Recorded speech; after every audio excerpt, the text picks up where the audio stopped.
Hello, everyone. Welcome back to Mic Drop episode 8. I am back temporarily because we're going to be talking about something that's been everywhere in media, Coachella. So I'm joined here with the usual trio. We've got Will, Nisha, and Katie. Hi, guys. Hello, No. hello.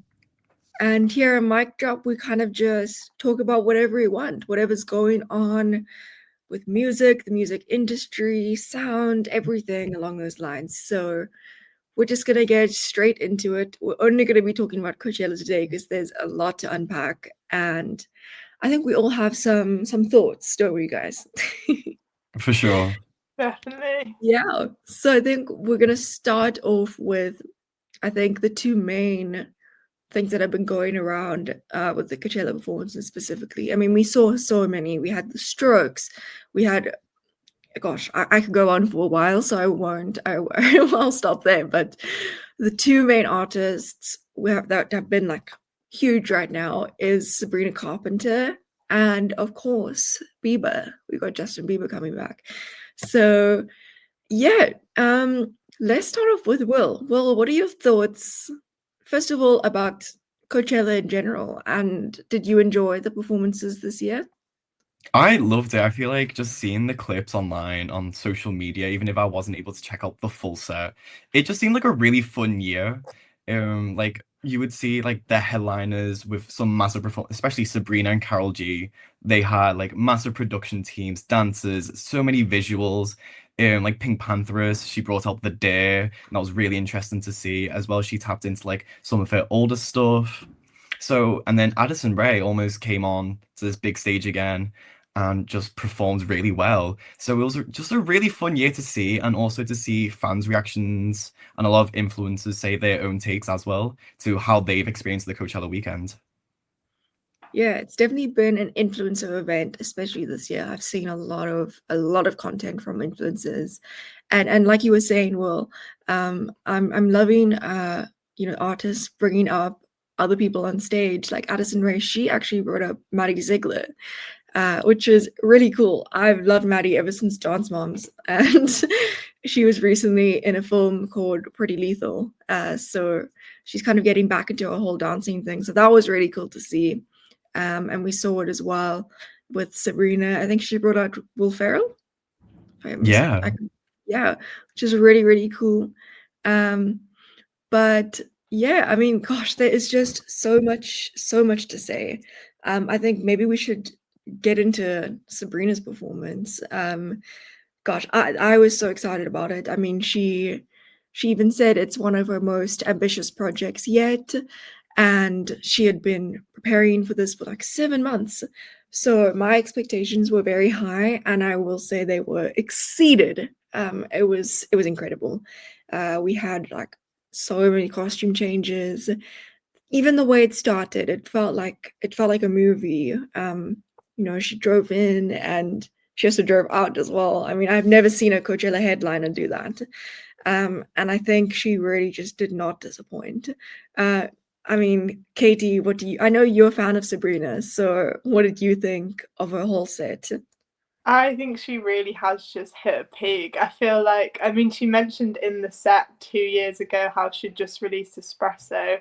And I think it's crazy to think back to that because she's got bigger and bigger since then. And I think she's really just, she knows exactly who she is now. She knows exactly the kind of music she wants to make. And I think she can just really focus on the performance. And it was crazy. Like they had sword eaters. That's not, wouldn't pop into my head, but it was so cool to watch. And yeah, I loved it.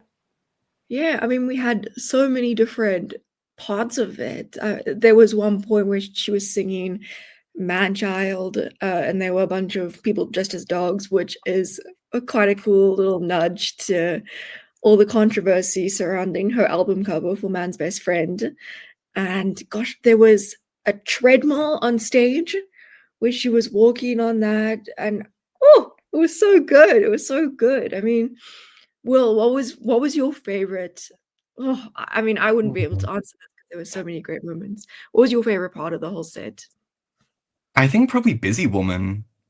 Yeah. Like with her going through the doors and like people are like half presented as a man, half presented as a woman, and that performance as a whole was so fun. And then you like even the beginning, the cinematic intro with House Tour, and I feel like with the music video, and one thing I realized with Sabrina is because I've not really seen a full concert or a full set by her, is genuinely just how fun her music is and how playful she is. Like with the line in Busy Woman, if you don't like me, I'll just deem you gay. And it's just like everything about it, just it is joyful and it's so nice to experience that and see that within like the current world that we live in. So to be able to have a headliner set just be so playful with how she is with her lyrics as well as her performance, it's amazing to see. Yeah, it's really great, and she is just so out there and unapologetic, in her femininity and just everything, even, backlash that she gets, for example, man's best friend, um, all of that, I mean, Nisha, are you a fan of Sabrina? I really like Sabrina. I like her as a person, I think. Or obviously what she shows the fans as her person. I think she's so funny and I love to see that humor come through in her music and her performance. And I think her showmanship is just genuinely like she is a performer and she is a good performer and like she's in the career for her because she's just so good at it. And it's just so like you're not just going for the music. You're seeing this kind of almost theatrical thing going on and like a million different things going on. And I just think she's really good at what she does. Yeah, absolutely. I mean, that production was insane. I don't know what the budget was there, but it's amazing. Gosh, it was incredible, and I think that's a good segue to kind of get to Justin's performance. So Sabrina, she got paid $4 million. Justin got paid 10 million. Um, and there was quite a stark difference in the way both of them headlined and in terms of their performance. Um, I don't want to be biased, so this is journalism, but hey, this is mic drop, so we can say whatever we want. I will say I was underwhelmed by Justin's performance. I think there were some very special moments. I mean, singing with his younger self, and it was kind of funny when he went on YouTube and looked at like his old memes of himself. Like, I don't know. I mean, Will, what did you think of it? I think it is underwhelming, but I can see the concept behind it because Yeah, I feel like when you first think of YouTube coming out, Justin Bieber kind of was that big star you saw everywhere with his music videos, like especially Beauty and the Beat. I remember that being everywhere and just being so envious of that music video as a whole. So I feel like the concept of going through his old music through YouTube was amazing, but sitting there and watching the buffering and him stop, I think it was Baby, he stopped halfway through to do a transition. It just like the dead time you kind of had in between each song really just made it feel underwhelming. So in concept, I think it was really good just from where he's came from, but in the way it's executed, not so much. But also, I feel like people could have expected this with his Grammy performance. It was kind of this same stripped back version. We know Justin Bieber, he's not the same guy. He's not like this big pop star that people almost expected to see at Coachella. Because if you look at his Grammy performance, it is somewhat similar. But also, Bieber looked really happy on stage. So in a way, you almost can't fault it because he is enjoying himself. Maybe it's not the performance people expected, but he is enjoying music again, and that's yeah. somewhat nice to see. Yeah, Yeah, and I think that was healing for a lot of long-time Bieber fans to see that. Especially, he's been out for quite a while in music and he's been through a lot. So I think this was a big deal to a lot of people, including myself. I think, and also it makes me think as well, Sabrina, I guess you could class her as a emerging artist, but I think she's kind of put herself now on the front line. Um, but maybe Sabrina, this was her way of proving herself as an established artist. And maybe with Justin, he's already done that. He's had this long, huge career, tragic, adventure. Let's say adventure, and maybe he's allowed to just kind of sit on YouTube on his performance and all of that. I know Zara Larson, she made a comment saying it's giving Let's Smoke and watch some YouTube, which I thought was really funny. But I do agree with you, Will. I think it was quite a special moment, just to see him enjoy music again. Katie, what about you? Are you a believer? No, for starters, no. But I very much see both sides of what he did. I think if you just look at the money, obviously comparing what Sabrina did to what Justin did feels crazy because she obviously worked so hard at that and he's not.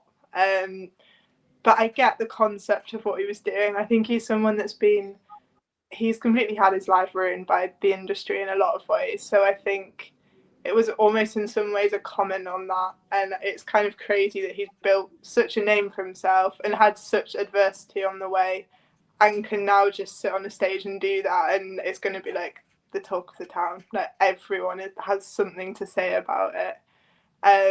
So I get it. And I do think it will be a big moment, even if people weren't necessarily into it. They can be like, oh, I was there when Justin Bieber did that one thing that everyone's going to remember. So in some ways I do respect it. But I wouldn't call myself a fan.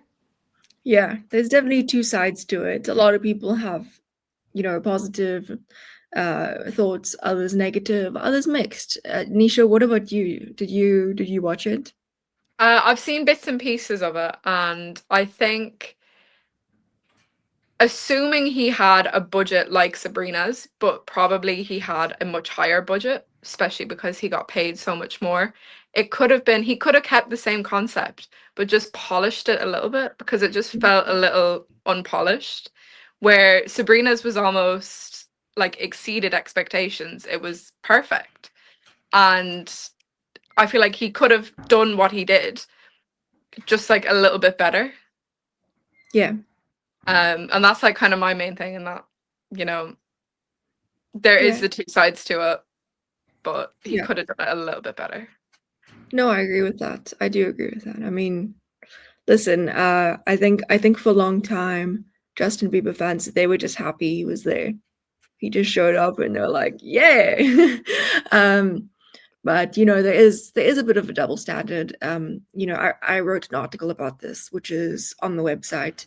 And I mean, if you think about it, if Sabrina kind of did the same thing, I think she would have faced a lot more criticism. And maybe that's a matter of being a woman in the music industry. Maybe it's a matter of establishing yourself in the industry. I don't know. But all we know is that those two performances were very, very successful. I mean, people at Coachella are living it up while we're here in the UK and South Africa. But we can watch from TikTok and YouTube. But yeah, I think we've talked quite a lot about that. I think Nisha is going to get into some of the other acts that we saw at Coachella because there were a lot of other people. I mean, we've talked about the headliners, but Nisha, you go ahead. Tell us what else. Yes. So I sort of saw two performances that I thought were amazing, and they were not like sort of headline or anything. And the first one I want to talk about is actually who Will spoke about last week, and that is Slater's performance. And oh my God, it was incredible. The crowd was so just like alive. And I think that's something to sort of speak about as well, is that Coachella crowds often seem a bit lackluster and as if they don't want to be there or that they're just there for the photo opportunity. But I love seeing a performance where it's like the crowd are into it, the crowd like it. And that's really what I saw with Slater's performance. And I just think it was, if you haven't seen it, I'd recommend watching Crank performed at Coachella, and it was incredible. And then the other one is an artist that I really love, and that is Joost Klein. He's a Dutch artist, and he was performing at the same time as Sabrina. So the crowd there, I'm assuming that they all wanted to be there because of him. Because it's kind of the thing to go and see the headliners because it's like this huge thing. But the crowd there was just incredible, and his performance was incredible. Like, he opened it with Crazy Frog, which is just so bizarre, but it's so him as well. And he brought out MCRT, who's an artist he has a song with, and it was a really great performance. And he's an artist that I really want to see live, and it actually made me so envious that I wasn't there. And I have like no want to be at Coachella really ever, but I was like, that performance, I wish I was there. I so get you there. I mean, festivals definitely aren't really my thing. It seems a bit overwhelming, especially Coachella. But when I see some of the performances, I'm like, oh, why wasn't I there?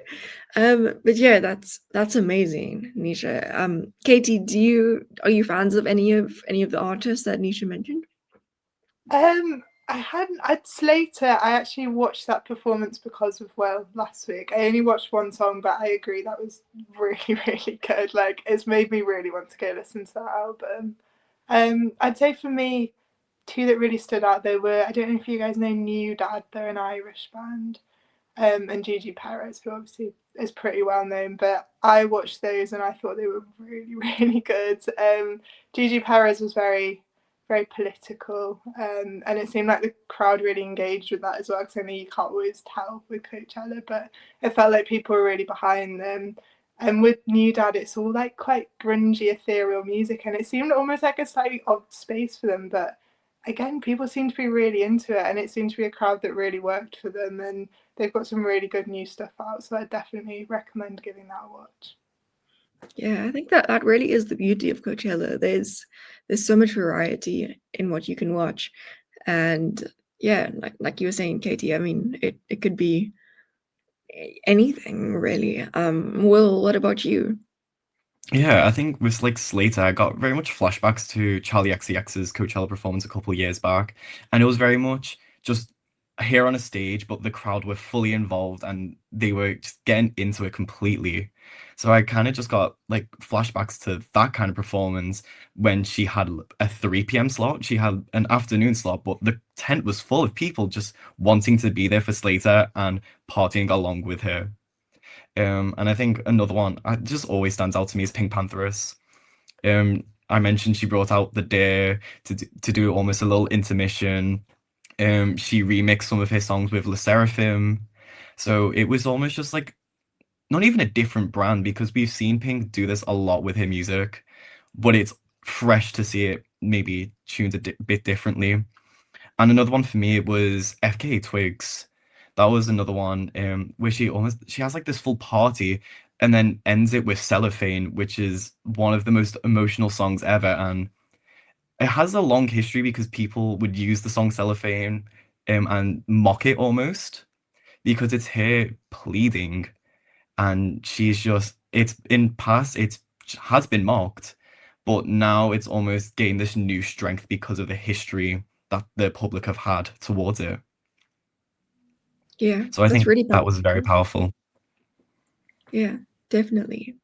I mean, gosh, Coachella, guys, it's some people can see it as a massive influencer event, but I think the way I see it, I don't know about you guys, is I think it's also a huge celebration of music, and an opportunity for artists to really go all out and get their moment. For me, it was the Strokes. I love the Strokes, and I've been a fan of them for years, and seeing them on that stage was just so exciting. And I think a lot of people healed this year from Coachella. We saw a lot of artists that kind of got their big breaks or made history. We saw that with Sabrina. We had Addison Rae on for the first time, and everyone else we've been talking about. So yeah, I think that's amazing, and I think that's a great way to end it. I want to end it. I always do this. I love ending episodes on a little question or something we can all reflect on. But I mean, if we think about Coachella, it's a difficult one, but let's choose our favorite Or no, why don't we see who do you guys wish you could see at Coachella next year? Nisha? Oh God, I think they. Oh, it's so tough. A great performance I saw at another festival, which I mean I don't know if they were there this year. I doubt it. But 100 Gex are. I saw them at another festival in Ireland, and they were an incredible festival performance. So I think seeing them on a bigger stage would be so cool. So I'll say that one, 100 Gex. Awesome. Okay, I think for me, I would say the Backseat Lovers because I love them with all my heart. And I think they've got so many like classics that people can sing along to, like Kirby Girl. So that would be mine. Will? I think just because she's my favorite artist, Beyonce. I mean, people refer to Beychella as one of the best Coachella performances as a whole, and kind of like the sole reason we have this Cella, like Bieberchella, Beychella, like that's kind of like the purpose why we have it, because she had this groundbreaking performance at the time, so far into her career. So I think I'd just love to see her back, but I very much doubt it. Love that. Okay, Katie? I'm going to be really predictable and say the last dinner party just because What?